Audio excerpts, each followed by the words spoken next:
సరేమ్మా సరే సరే.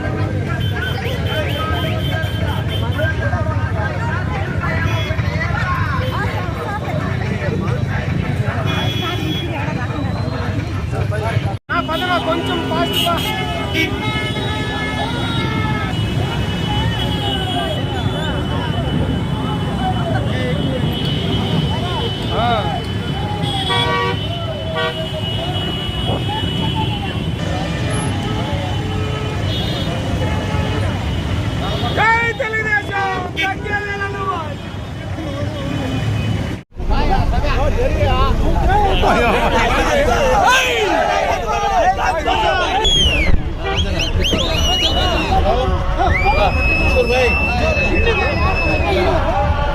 ఎందుకున్నాను నాయకత్వం, ఎందుకున్నాను నాయకత్వం, ఎందుకున్నాను నాయకత్వం, వచ్చింది పులే.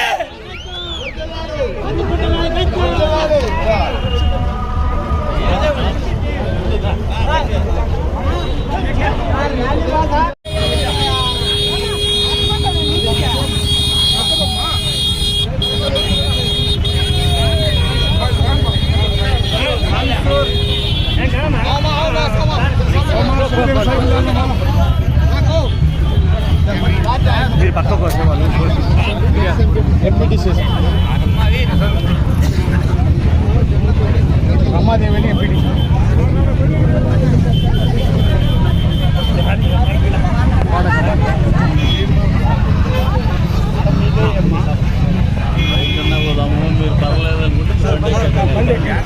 మేము గతంలో 5 ఏళ్లకు ముందు తెలుగుదేశం పార్టీ కూడా ఇంటింటికి వెళ్ళి పెన్షన్లు ఇచ్చినారు. కానీ లేదు మీ గ్రామం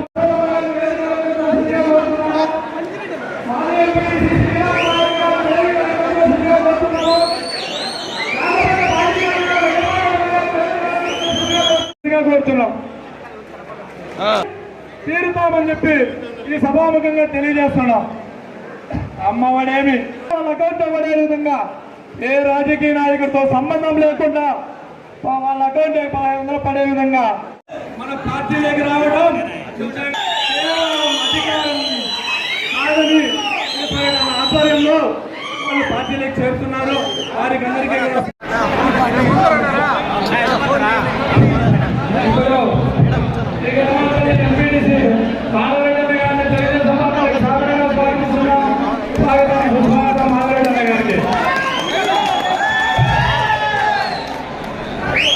అదేవిధంగా చీకటిమానిపల్లి సర్పంచ్ రామారామ గారిని తెలుగుదేశం పార్టీలోకి సాధారణంగా స్వాగతిస్తున్నాం. స్వాగతం సుస్వాగతం రామారామ గారు కూడా. అదేవిధంగా కృష్ణవారిపల్లి పనికరించిన గారిని తెలుగుదేశం పార్టీలోకి సాధారణంగా స్వాగతిస్తున్నాం. స్వాగతం సుస్వాగతం పనికరించిన గారు.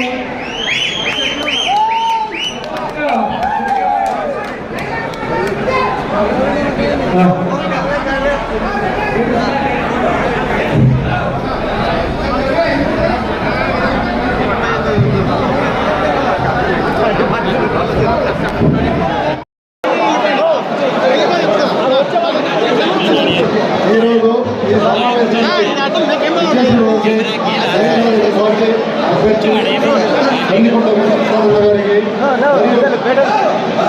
అదే నియోజకవర్గం నుంచి వచ్చినటువంటి తెలుగుదేశం పార్టీ పిల్లలకు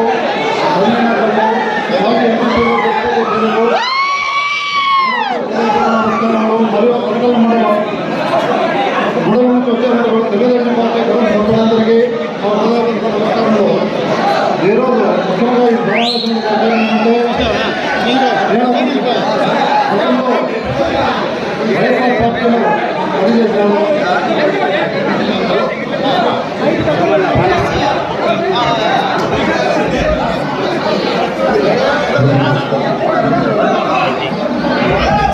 ఈరోజు ముఖ్యంగా ఈ మాత్రం మీడియాలో లేదు ఆ పార్టీ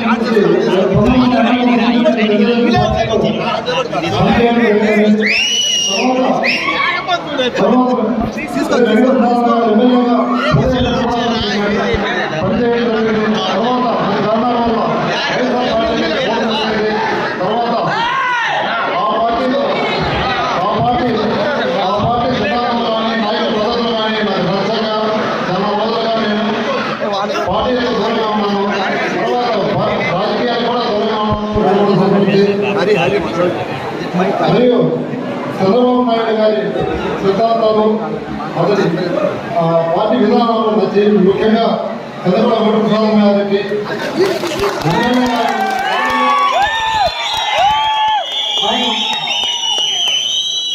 ఆయన పనిచేయాలని నిర్ణయించుకొని ఆయన మంచి మెజారిటీతో మరియు ఎంపీ అభ్యర్థి రామసాగర్ గారిని కొంచెం అధిక మెజారిటీతో ప్రతి ఒక్కరూ ఒక్కటిగా ఆలోచనకి గెలుపుకుంటున్నాము. మరియు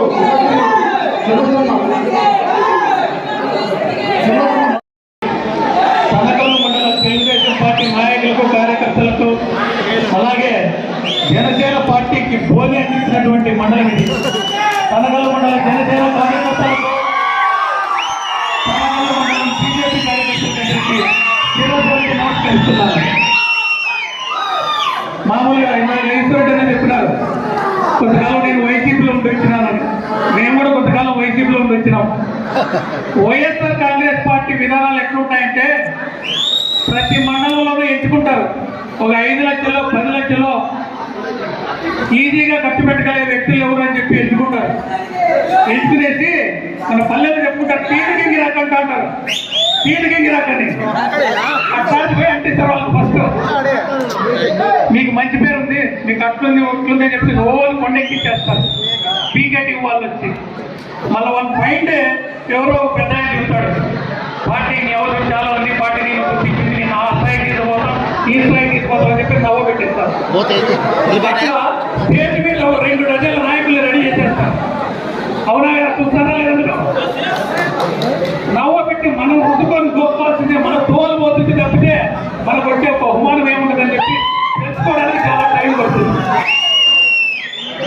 జగన్మోహన్ రెడ్డికి మోసం చేయడం ఇంట్లోంచి మొదలు పెడతాడు. ఇంట్లో అక్కజల్లని మోసం చేస్తాడు. తర్వాత మోసపోయినది ఎవరన్నా ఉన్నారంటే ఆంధ్రప్రదేశ్ రాష్ట్రంలో రెడ్డి కమ్యూనిటీ.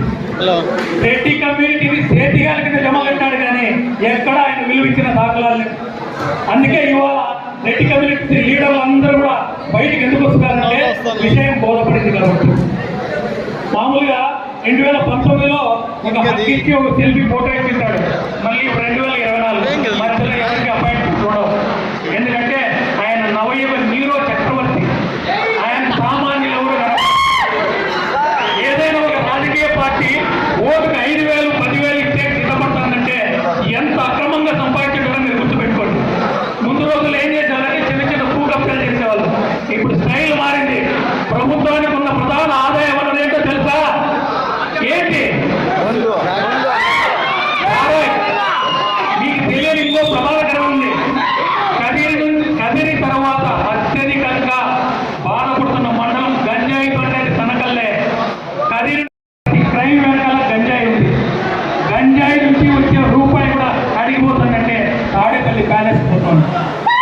ఆ తర్వాత వాళ్ళకున్న ఆదాయం వనరు డ్రగ్స్. మొన్నటి మన గుజరాత్ పోర్టులో 9,000 కోట్ల రూపాయల విలువైన డ్రగ్స్ దొరికినాయి.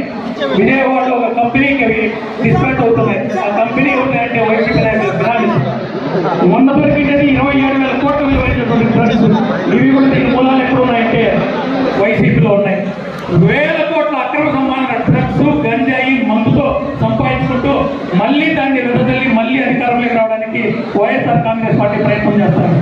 మనం మళ్ళా మోసపోయినామనుకో, మళ్ళీ మోసపోయి పొరపాటు పడి వైసీపీని అధికారంలోకి తెచ్చుకున్నామనుకో జరిగేదేం తెలిసిన తూర్పు తిరిగి దండం పెట్టుకొని దేవుడా మా ఇంట్లో తర్వాత పుట్టిపోయే బిడ్డలకి 4 కిడ్నీలతో పుట్టించు, 2 లివర్తో పుట్టించు, 2 గుండెకాయలతో పుట్టించు.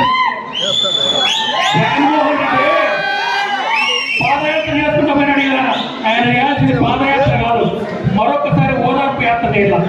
గత 2 సంవత్సరాల్లో కదిరి పట్టణంలోనే లివర్ ఫెయిల్యూర్ అయిపోయి కిడ్నీ ఫెయిల్యూర్ అయిపోయి చనిపోయిన వాళ్ళ సంఖ్య 37 మంది. అది కూడా కంప్లీట్ గా 30 ఏళ్ల లోపు ఉన్న వాళ్ళే. రక్తం తాగుతూ సంపాదనకు మెట్లు వేసుకుంటున్నాడు జగన్మోహన్ రెడ్డి. కాబట్టి ప్రజలు గమనించి ఖచ్చితంగా మీరు విలువైన ఓటుని చాలా విజ్ఞతతో వేస్తారని చెప్పి మనస్ఫూర్తిగా కోరుకుంటున్నాను. తర్వాత మరొక విషయం సోదరులారా, ఈ నియోజకవర్గంలో పేదవాడు గొంతెత్తి పిలిస్తే మొదట వినపడేది ఎవరికి?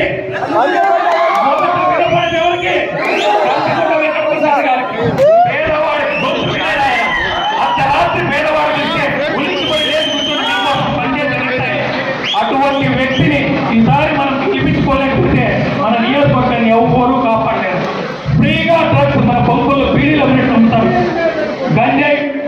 ప్రజలకు నమ్ముతారు. దయచేసి విజ్ఞతతో ఆలోచించి తెలుగుదేశం పార్టీని అధికారంలోకి తీసుకొస్తారని కందుకుంట వెంకటప్రసాద్ గారిని అత్యధిక మెజార్టీతో గెలిపిస్తారని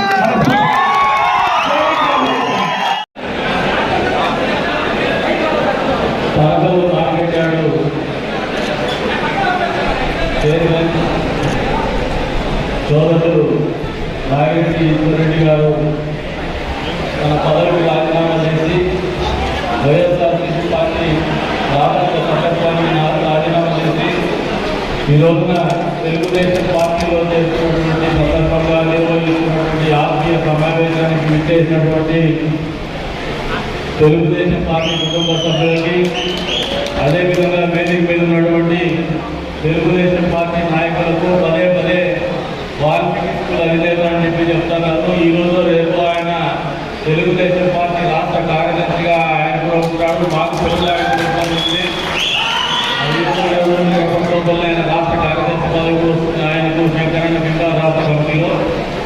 అదేవిధంగా జనసేన పార్టీ నుంచి వేదిక మీద ఆశీనులైనటువంటి సోదరులు బ్లూమ్ అధినేత శంకర్ గారికి, అదేవిధంగా పెద్దలు గౌరవనీయురాలు సత్యమక్క గారికి, వేదిక మీద ఇతరత్ర ఎస్టీ నాయకులకు, రెడ్డప్పన్న గారికి, అదే వేదిక మీద వివిధ స్థాయిలో ఆశీనులైనటువంటి వారికి, విచ్చేసినటువంటి పార్టీ మిత్రులకు అందరికీ కూడా పేరు పేరు నమస్కారాలు. ఈరోజు ఈ ఆత్మీయ సమావేశ కలయిక నిర్వహిస్తుండేది నాగిరెడ్డి ఈశ్వరరెడ్డి గారు, తెలుగుదేశం పార్టీ గారు, ప్రసాద్ గారు.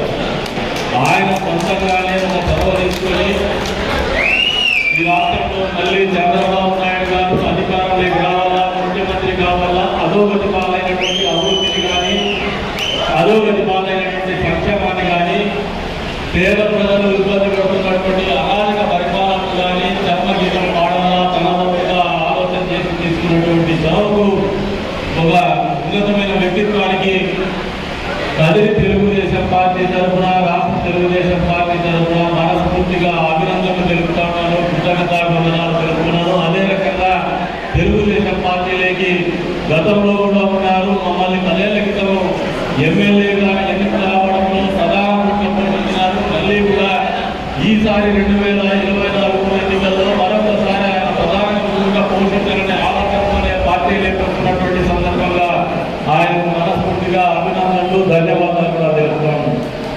ఇక నాగిరెడ్డి ఈశ్వరరెడ్డి గారి గురించి, వ్యక్తిత్వం గురించి చెప్పాలనుకుంటే మంచి వ్యక్తి, ఉన్నతమైనటువంటి ఆశయాలు ఉన్నటువంటి వ్యక్తి, అదేవిధంగా రాజకీయ పరిజ్ఞానం ఉన్నటువంటి వ్యక్తి. అందులో ఈ తనకల్లు మండలంలో ఒక చరిత్ర తిరగరాసినటువంటి వ్యక్తి. డిప్యూటీసీగా ఏ ఎమ్మెల్యేకి రానటువంటి అత్యధిక మెజారిటీ 4,000 ఓట్ల మెజారిటీలో గెలిపించినటువంటి నాయకత్వ పట్టుకున్నటువంటి వ్యక్తిని ఈరోజు తెలుగుదేశం పార్టీలోకి వస్తున్నాడంటే ఒక తెలుగుదేశం పార్టీ, ఒక పార్టీకి, రాజకీయ పార్టీకి ఎన్నికల సందర్భంగా ఇంతకంటే గొప్పగా ఘనకారమైనటువంటి ఏది ఉండదని చెప్పి సందర్భంగా తెలియజేస్తున్నాను. అంతేకాదు ఎప్పుడు కూడా వివాదం అయింది, ఎవరితో ఇబ్బందులు పెట్టుకోడు. మళ్ళీ నేనే పోయేసి ఆయన పార్టీలోకి రాను, మళ్ళీ మా పార్టీతో మాతో పాటు కలిసి పని మన మధ్య ఎప్పుడు కూడా విభేదాలు లేవు, విభేదాలు కావు కూడా లేదు. మా పార్టీ నాయకుల్లో కానీ కార్యకర్తల్లో కానీ మిమ్మల్ని విభేదించేటువంటి వ్యక్తులే లేదు మండలంలో అన్న తర్వాత ఆయన కూడా ఆలోచన చేసుకొని ఒక మంచి ఆలోచనతోనే ఈ రాష్ట్రంలో మళ్ళీ ఒక బాధ్యత కలిగినటువంటి నాయకులు కానీ, ఈ నియోజకవర్గంలో బాధ్యత కలిగినటువంటి నాయకులు కానీ తెలుగుదేశం పార్టీ విజయానికి తోడ్పాటు అందించడానికి మరొకసారి ప్రతి నియోజకవర్గ తెలుగుదేశం పార్టీ తరఫున ఆయన మనస్ఫూర్తిగా ఆయనతో పాటు పార్టీలో చేస్తున్నటువంటి ప్రతి ఆయనతో పాటు సహచర నాయకులు కావచ్చు, కార్యకర్తలు కావచ్చు, ప్రత్యేకించి చీకటి మాయపల్లి ఎస్సీ యువకులకు మనస్ఫూర్తిగా తెలుగుదేశం పార్టీ తరఫున ఆహ్వానం పలుకుతున్న ఈ సందర్భంగా తెలియజేస్తున్నాం. మామూలుగా రాజకీయ పార్టీల్లో ఎన్నికల సమయంలో చేరికలు ఉండడం అనేది సహజం. ఓటర్లు మన వైపు మొగ్గు చూపచ్చు, ఓటర్లు మన ఓటు వేయాలని ఆలోచన ఉండొచ్చు.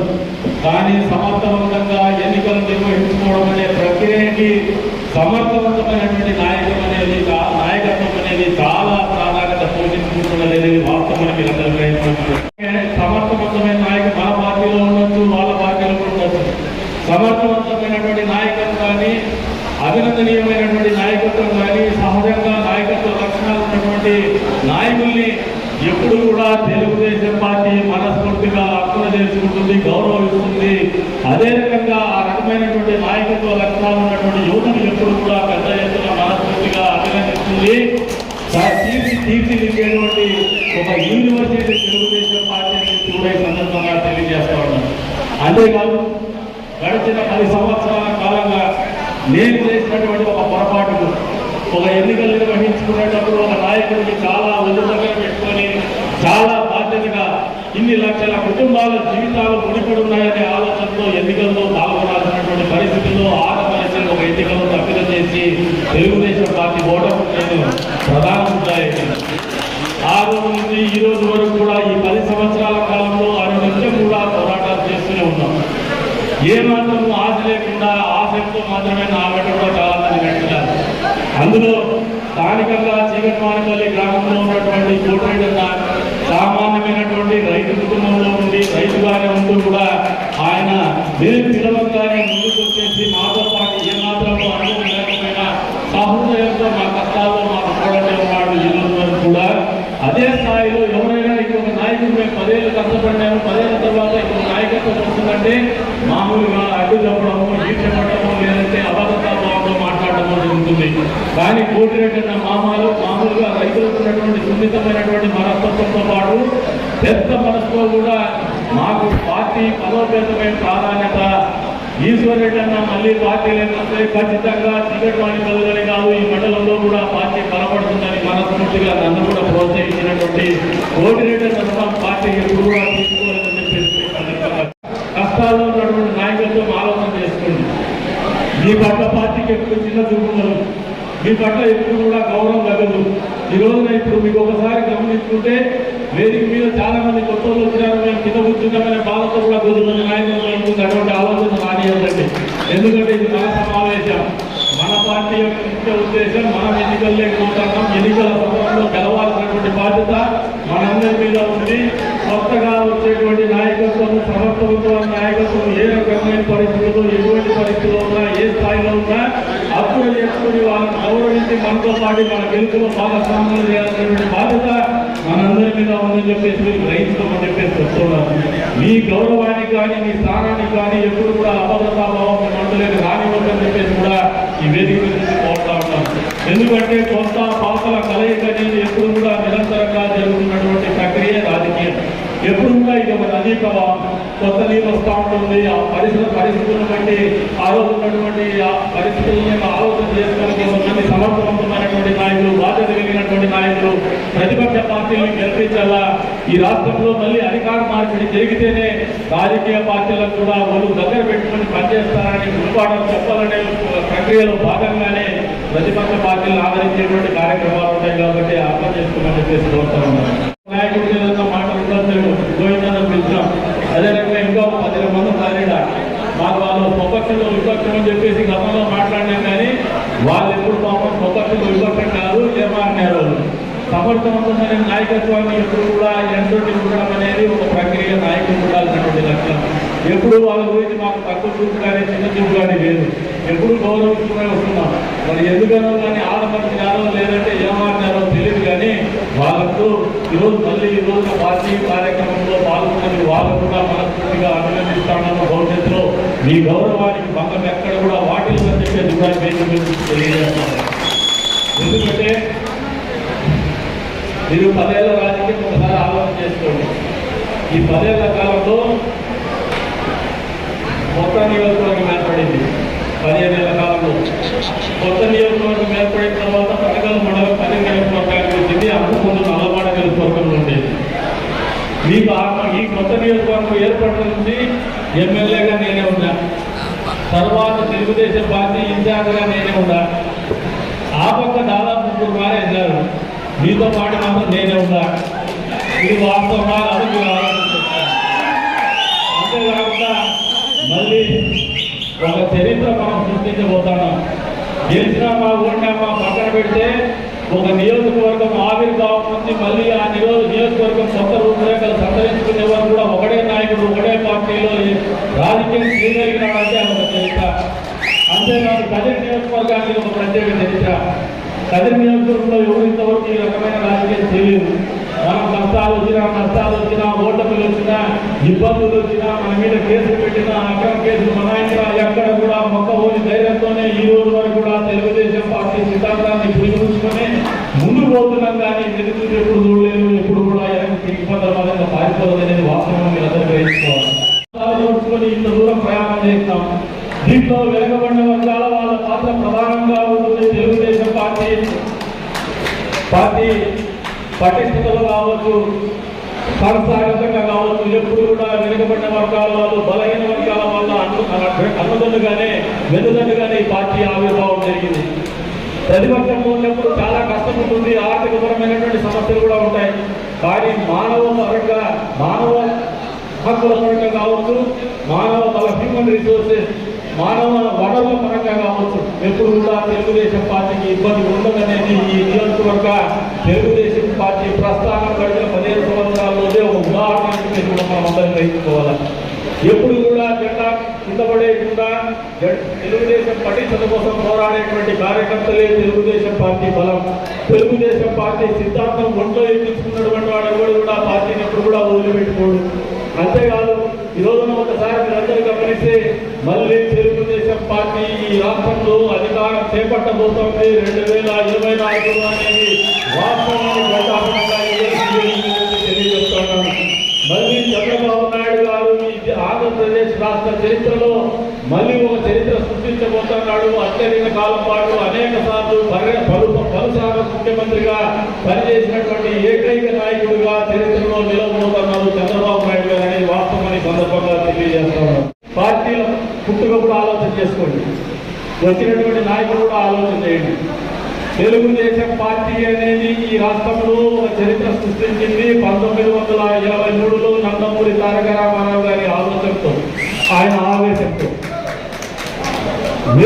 పోయినటువంటి ఫ్యాసిస్ట్ సిద్ధాంతాలు నమ్మినటువంటి కాంగ్రెస్ పార్టీని తుడిచిపెట్టాలనే ఆలోచనతో బలహీన వర్గాల వారికి, పేదవారికి, ఏ రకంగానూ రాజకీయ అనుభవం లేనటువంటి కుటుంబాలకు, రాజకీయ నేపథ్యం లేనటువంటి కుటుంబాలకు, సామాన్యులకు తెలుగుదేశం పార్టీ రాజకీయాన్ని పరిచయం చేసినటువంటి చరిత్ర తెలుగుదేశం పార్టీ ఆవిర్భావం.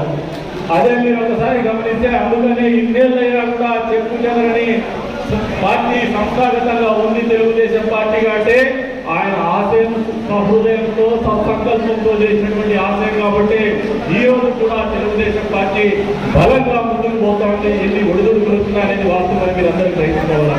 అదే మీరు ప్రత్యామ్నాయ పార్టీగా ఈ రోజు అధికార పార్టీగా తెలంగాణటువంటి వైఎస్ఆర్ పార్టీ ఆవిర్భావం గురించి ఆలోచన చేయండి.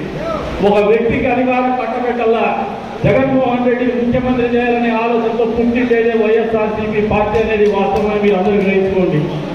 ఈ రాష్ట్రంలో రైతుల కోసం పుట్టలా, ఈ రాష్ట్రంలో కార్మికుల కోసం పుట్టలా, కేవలం జగన్మోహన్ రెడ్డి కోసం, జగన్మోహన్ రెడ్డి సంపాదించుకున్నటువంటి డబ్బు 2 రెట్లు చేసుకోవడం కోసం, ఆయన ముఖ్యమంత్రి చేసుకోవడం కోసం మాత్రమే వైఎస్ఆర్సీపీ పార్టీ ఆవిర్భావం జరిగింది.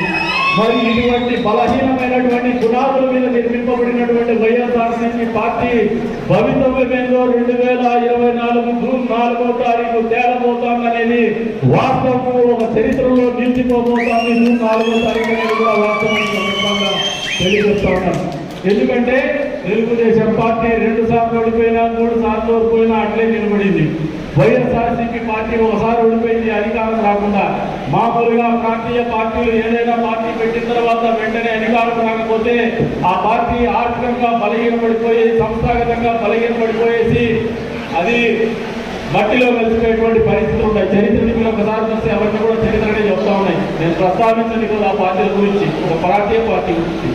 మరి జగన్మోహన్ రెడ్డి ఏ రకంగా ఒక ఓటర్ తర్వాత కూడా నిలబోసుకోగలిగినాడంటే వాళ్ళ ఆయన ముఖ్యమంత్రి అయినప్పుడు దోచుకోండి వేల కోట్ల, లక్షల కోట్ల రూపాయలు ఆయన ఆర్థికంగా స్థిరత్వం అందించింది. ఆయనకు కులాన్ని తెలియకుండా, మతాన్ని తెలియకుండా కులాన్ని వాడేసి కొంతమందికి ఏమో మాలవులని చెప్తాడు, కొంతమందికి క్రిస్టియన్స్ అని చెప్తాడు, కొంతమందికి రెడ్లు అని చెప్తాడు. ముగ్గురిని గొప్పగా వాడేసి ముస్లింలను మోసం చేసి అధికారానికి రాగలిగినాడు. కానీ ఎక్కడ కూడా ఒక సత్సంకల్పంతో, ఒక సిద్ధాంతంతో అధికారంలోకి రాలేనటువంటి పార్టీ వైఎస్ఆర్ పార్టీ అనేది వాస్తవాన్ని మీరందరూ కూడా ప్రజలకు తెలియజెప్పమంటున్నాను. అధికారం కోల్పోతే తుత్తునియలుగా ఆ 100 ఫీటలు వాడుతుందనేది వాస్తవం. ఆ పార్టీ ఎక్కడ కూడా భవిష్యత్తులో కన్మరుగవుతుంది. రకంగా భూస్థాపితమైందని చెప్పేసి కూడా వాస్తవమని సందర్భంగా తెలియజేస్తాను. అందుకే వైఎస్ఆర్సీపీ పార్టీలో ఉన్నటువంటి నిబద్ధత కలిగినటువంటి కార్యకర్తలు కావచ్చు, నిబద్ధత కలిగినటువంటి నాయకులు కావచ్చు, ప్రజా జీవితానికి అంకితమైనటువంటి నాయకత్వాన్ని కావచ్చు సహృదయంతో ఆహ్వానిస్తున్నాం. తెలుగుదేశం పార్టీలో మీరందరూ కూడా రావాలని చెప్పేసి కోరుతా ఉన్నాం. తద్వారా 2024లో సృష్టించబోతున్నటువంటి చరిత్రలో మీరు కూడా భాగస్వాములు కమ్మని చెప్పేసి అందరికీ కూడా పిలుపునిస్తామని సందర్భంగా తెలియజేస్తున్నాను. ఈ రోజున నైతికంగా విజయం సాధించిన రెడ్డి సామాజిక వర్గం గత 15 సంవత్సరాలుగా నిరంతరం జగన్మోహన్ రెడ్డి పార్టీ పెట్టిన రోజు నుంచి కూడా కన్నికొండ ప్రసాద్ చంద్రబాబు నాయుడు గారిని దూరంగానే చూస్తూ బూచిగానే చూపిస్తూ కన్నికొండ ప్రసాద్ దూరంగానే ఉండగలిగారు. ఈరోజు ఏ నియోజకవర్గంలో లేనంత స్థాయిలో దాదాపు ఉన్నటువంటి సామాజిక వర్గంలో 60% పై మేరకు కుటుంబాలు ఈరోజు తెలుగుదేశం పార్టీని కన్నికొండ ప్రసాద్ చంద్రబాబు నాయుడు గారిని ఆస్వాదించడానికి సిద్ధంగా ఉన్నారంటే నైతికంగా వాళ్ళ మనసుని గెలవగలిగిన వాళ్ళ నమ్మకాన్ని గెలవగలిగిన గెలిచినటువంటి నమ్మకాన్ని కానీ విశ్వాసాన్ని కానీ నిరంతరం మనసులోనే కాదు వాళ్ళ మనసులో కూడా బహిరంగంగా ఉండే రకంగా చేసినటువంటి కార్యక్రమం కావచ్చు, వాళ్ళు చేస్తున్నటువంటి బలోపేతం కావచ్చు, వాళ్ళు బలపరుస్తున్నటువంటి ధోరణి కావచ్చు, తప్పు చేయలేదు అనే ఆలోచన వాళ్ళలో నిరంతరం ఉండే కానీ మా ప్రవర్తన కానీ మాకు వాళ్ళ పట్టినటువంటి ధోరణి కానీ నిబంధన కానీ సన్నగిలుగా చెప్పేసి కూడా ఈ సందర్భంగా వేదిక తెలుగుతూ తెలియజేస్తున్నాం. ఎక్కువగా ఉన్నటువంటి తనకల్ మండలం ఇది. ఈరోజు ఎస్టీ యూత్లో బ్రహ్మాండమైనటువంటి చైతన్యం ఉంది. చదువుకున్నటువంటి పిల్లలు ఉన్నారు. మేము దగ్గరగా చూస్తే రెడ్డి సామాజిక వర్గంలో నాగరికత ఎక్కువ, రాజకీయ చైతన్యం ఎక్కువ. వాళ్ళు అవుట్ స్పోకెన్ గా ఉండదు. కానీ ఎస్టీలో చూస్తే నాగరికత బ్రహ్మాండంగా పెరిగిపోయింది, చైతన్యం పెరిగిపోయింది, చదువుకున్నటువంటి పిల్లలు పెరిగిపోయినారు, ఆర్థికంగా బలోపేతమైనారు, ఆలోచన దూరంగా మార్పు వచ్చింది, రాజకీయ చైతన్యం కూడా పెరుగుతుంది. అవుట్ స్పోకెన్ గా ఉంటారు, అవసరమైతే కట్టబట్టుకోవాలని నిలబడేటువంటి పరిస్థితులు ఉంటారు. వారందరికీ ఇదే ఈ వేదిక మీద నుంచి ఆహ్వానం పలుకుతున్నాం. తెలుగుదేశం పార్టీ ఎస్టీల కోసం చేసినటువంటి కార్యక్రమాలు కార్యాచరణ ఒక్కసారి మనస్ఫూర్తిగా ఆలోచన చేసుకోమంటున్నాం. 500 జనాభా ఉన్నటువంటి గ్రామాలని కాండాలుగా తీర్చిదిద్దినటువంటి ఘనత తెలుగుదేశం పార్టీని చంద్రబాబు నాయుడు గారిది. మీకు గ్రామ పంచాయతీలుగా చేసి గ్రామ స్వరాజ్యాన్ని అందించల్లా, స్థానిక సంస్థలకు నిధులు అందించల్లా, తద్వారా ఈ గ్రామాల్లో అభివృద్ధి చెందల్లా, అభివృద్ధి చూడాలనే కాంక్షతో చేసినటువంటి కార్యక్రమాన్ని జగన్మోహన్ రెడ్డి అధికారంలోకి రాగానే ఏం చేసినాడో ఒకసారి మనస్ఫూర్తిగా ఆలోచన చేయమంటాను. అన్ని గ్రామ పంచాయతీలకు ఉన్నటువంటి సర్వాధికారాన్ని దోచుకున్నాడు, అన్ని నిధుల్ని దోచుకున్నాడు. సర్పంచులు అనే వాళ్ళు ఉత్సవ విగ్రహంగా తయారు చేసినాడు. అది కూడా ఆ మాట కూడా చిన్నదవుతున్నాం. ఎందుకంటే ఉత్సవ విగ్రహానికైనా రోడ్లో పోతా అంటే ప్రజలు భయంతోనో పద్ధతితోనో 2 చేతులు దండం పెడతారు. ఈ రోజున సర్పంచులు వాళ్ళ నాయకులేమో పదాలు వేసుకొని ప్రజల్లోకి పోవాలి. సర్పంచులు నిరంతరం భయంతో ప్రజల్లోకి పోవాలి. ఎందుకంటే పోతే ఏమైనా కరెంటులో లైట్ వెళ్ళడం లేదంటే నిధులు లేవు, ఏమైనా పొలాయి వేయాలంటే నిధులు లేవు. ఉన్నాయా? ఎవరైనా సర్పంచులు ఎంతమంది ఉన్నారు ఇక్కడ? సర్పంచులు ఎంతమంది ఉన్నారు ఇక్కడ? ఎక్కడైనా నిధులు పొలాయి వేయాలంటే నీకు ఉన్నాయా? ఎక్కడా లేవు. మరి ఇటువంటి పరిస్థితుల్లో స్థానిక సంస్థల్ని నిర్వీర్యం చేసినటువంటి ఘనత జగన్మోహన్ రెడ్డి గారికే దక్కుతుంది. ఎస్టీ సోదరులారా ఆలోచన చేస్తున్నాడు. మీ జీవితాల్లో మార్పు తేవాలని ఒక నాయకుడు ఆలోచన చేసినాడు. మీ ప్రాంతంలో అభివృద్ధి కావాలని ఒక నాయకుడు ఆలోచన చేసినాడు. ఆయన ఆలోచనని పెడదో పట్టిస్తూ మీకు వచ్చిన అరకొర డబ్బులు కేంద్ర ప్రభుత్వం నుంచి నేరుగా మీ ఖాతాల్లోకి వచ్చి నిధులు కూడా దాడి తల్లించి దోచుకున్నటువంటి ఘన చరిత్ర కలిగినటువంటి నాయకుడు జగన్మోహన్ రెడ్డి అనేది మర్చిపోవద్దని ఎస్టీ సోదరులు కూడా కోరుతా ఉన్నాను. కూడా ఏమన్నా వాళ్ళ ఆయన మాదిరి ఉన్నాడులే, వాళ్ళ ఆయన కాంగ్రెస్ లో చేసినాడు, ఈయన కూడా వైఎస్ఆర్ కాంగ్రెస్ పెట్టుకున్నారని చెప్పేసి మోదుపడినారు. మీరందరూ ఆలోచన చేసుకోండి. మీ ఇళ్లలో పేద మహిళలు పేద పిల్లలు పెళ్లి చేసుకోవాలంటే తెలుగుదేశం పార్టీ గృహం పక్కన తెచ్చింది, 50 రూపాయలు డబ్బులు ఇచ్చింది. మా బడాయి బస్సులో జగన్మోహన్ రెడ్డి ఏం మాట్లాడినాడు గత సార్వత్రిక ఎన్నికల సందర్భంగా? మీకు 50,000 ఇస్తాడు చంద్రబాబు నాయుడు, మేము ₹1,00,000 ఇస్తాము, వైఎస్ఆర్ దురానుభవం కింద అని మాట్లాడాడు. 4 సంవత్సరాల పాటు మూసే అసలు 4 సంవత్సరాల తర్వాత వైఎస్ఆర్ దురానుభవం చేస్తా అంటాడు. ఎవరికి చేస్తాడంటే 10వ క్లాస్ చదువుకోవాలంట. 10వ క్లాస్ చదువుకుంటే ఆయనే ఉంటే ఈయనేమో ముఖ్యమని చెప్పేసి వాళ్ళ మంత్రులకేమో 10వ తరగతి చదవాల్సినటువంటి కండిషన్ లేదు. కానీ వైఎస్ఆర్ దురానుభవం కావాలా, పేద ముస్లింల ఇళ్లలో పెళ్లిళ్ళు కావాలంటే మాత్రం 10వ తరగతి కావాలనేది ఎంతవరకు సభకు ఒక్కసారి ఆలోచన చేసుకుంటారు. కేవలం మిమ్మల్ని మోసం చేయడానికి ఆలోచన ఇందాక చెప్పినాడు సోదరుడు పవన్ రెడ్డి సామాజిక వర్గాన్ని దగా చేసినాడు. అనంతపురం జిల్లాలో ఏ సామాన్య రైతు కుటుంబంలో ఉన్నటువంటి రెడ్డికైనా 10 ఎకరాల భూమి ఉండలేమయ్యా. ఇంట్లో ఎండాకాలంలో ఫ్రిడ్జ్ కానీ ఏసీ కానీ అందరికీ సర్వసాధారణం అయిపోయింది. గ్లోబల్ వార్మింగ్ ఉంది. టెంపరేచర్లు ఇప్పుడు మేము ప్రచారం చేస్తుంటే అదిరిపోతాడే 42, 43.